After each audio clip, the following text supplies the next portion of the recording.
the capital gains tax structure is very complicated with varied provisions. There are various factors to be considered for a taxpayer to arrive at the tax liability on sale or transfer of capital asset. For example, one needs to first classify the capital asset as long-term or short-term, depending upon the period of holding, which is fair, but different holding periods apply to different asset classes, which causes a lot of confusion.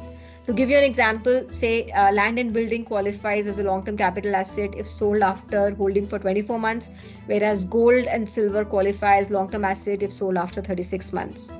As far as investments in equity shares are concerned, equity shares which are listed on Indian Stock Exchange qualify as long-term capital asset if they are sold after 12 months, whereas unlisted equity shares and foreign shares qualify as long-term capital asset if they are sold after 24 months. So if we see this, the criteria for classification needs to be checked by the taxpayer for each capital asset carefully, which could be very confusing. So that's one issue.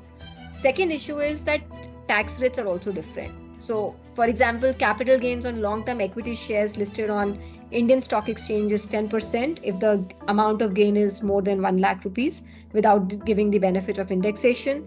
On the other hand, the tax rate is 20% in case of long-term equity shares which are not listed on Indian Stock Exchange.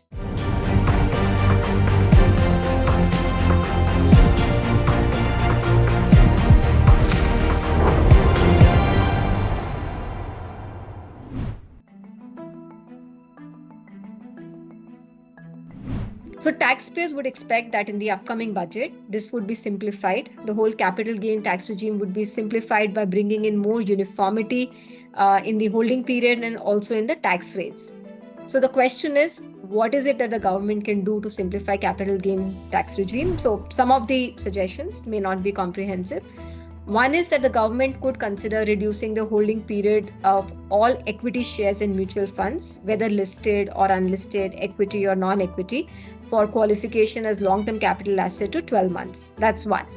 The applicable tax rate on profits and gains from such long-term capital asset may be unified to 10% without giving the benefit of indexation. Currently, it varies between 10 to 20%. Also, at present, the movable assets such as gold, silver, etc. qualify as long-term capital asset only if they are held for more than 36 months. Now, this period of holding may be reduced to 24 months to bring these capital assets at par with the immovable asset.